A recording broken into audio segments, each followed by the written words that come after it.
All right, so you saw how we can use the XML HTTP request object to make HTTP requests, but that's kind of an old school way of doing it. There's a much more modern and simpler way to make HTTP requests, and that's using the Fetch API.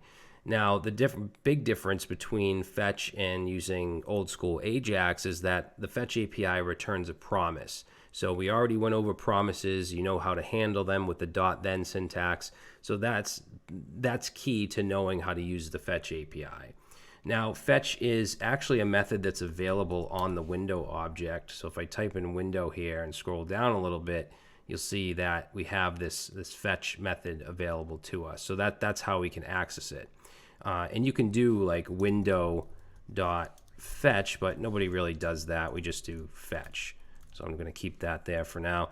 And we can make a request to APIs, whether that's a public one like Twitter or GitHub API or our own backend server, or we can access files, or I should say we can make a request and get the data from files such as this movies.json and this test.txt file. So I'm going to show you that first.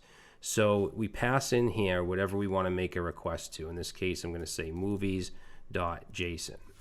And let's close that up. Now, since this returns a promise, we have to use the .then syntax. So we don't have to. There's another method using something called async await, which we're going to get into in a little bit.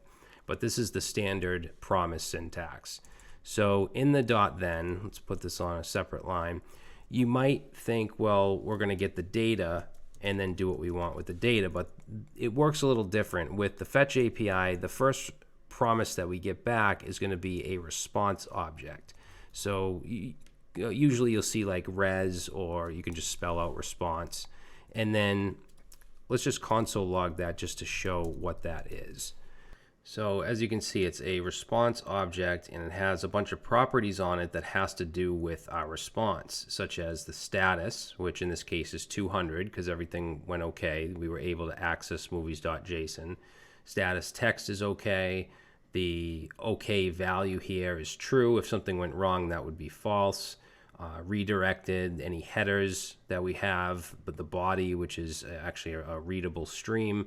So it just gives us information on the response itself. And if I were to change this to movies1.json, which doesn't exist, in addition to this 404 not found, if we look at like status 404, status text not found, okay is now false. Okay, so it just gives us information on the response. Now, obviously, we want the data. So let's switch that back to movies.json. And the way we get the data is with the JSON. Well, if we're getting JSON data, which you are in most cases, we use the JSON method. We have to return that from here. So let's say return, and then on that response object, there's a JSON method. So we want to make sure you put out your parentheses. Now, remember from the last few videos, whatever we return from the first .then is what we're going to get as the next .then's argument. So let's put this on a new line, and then let's add another .then here, and now this is where we'll add our function and get the data. So we'll say data, and then let's say console.log and log our data. Save that. And now you can see we're actually getting the movies from movies.json. All right, so I know that this can be a little annoying. There are other HTTP libraries that are separate from the browser that you have to either install or include the CDN. A really good one is Axios. And with Axios, you can actually do this. You'd say .get, and then the first .then that you put on there has the data. Okay, but that's not how the Fetch API works, and you do get used to it. And usually you don't have to, spell out return. You can use an implicit return. So what we would do is just get rid of the curly braces and the return statement, and simply do that. And since we're just console logging right here, we can get rid of that. Okay, so that cleans it up a little bit. So this is, let's say, fetching a JSON file, which you're not going to do very much. I mean, 99% of the time you're going to be fetching from some kind of URL, some kind of server endpoint or API endpoint. Now, if we try to fetch the text file, this test.txt, I just want to show you what happens. So if I copy this and let's say fetching a text file. So I'm going to paste that in and then just change movies.json to test.txt.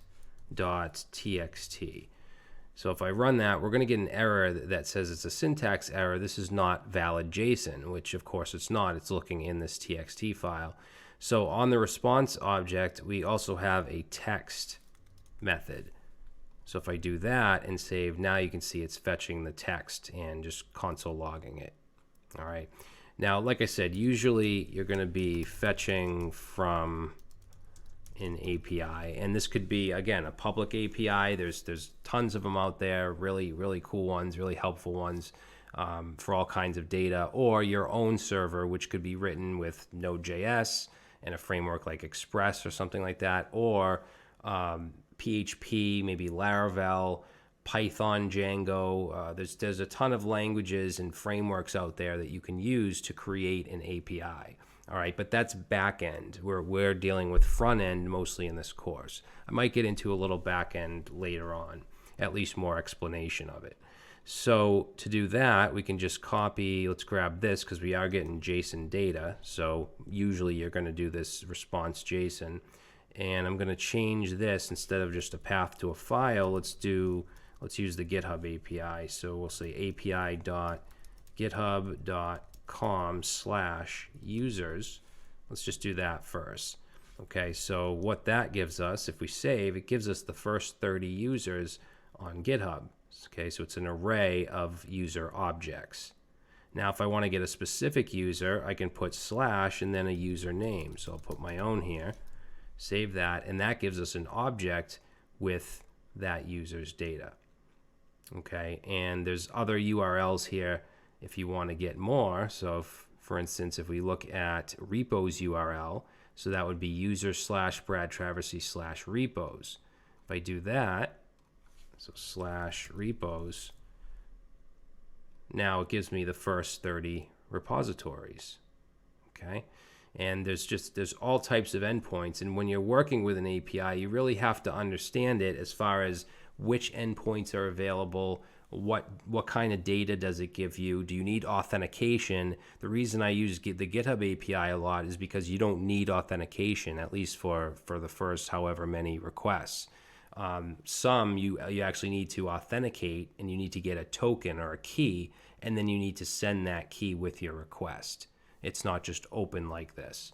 All right, so that's important to know.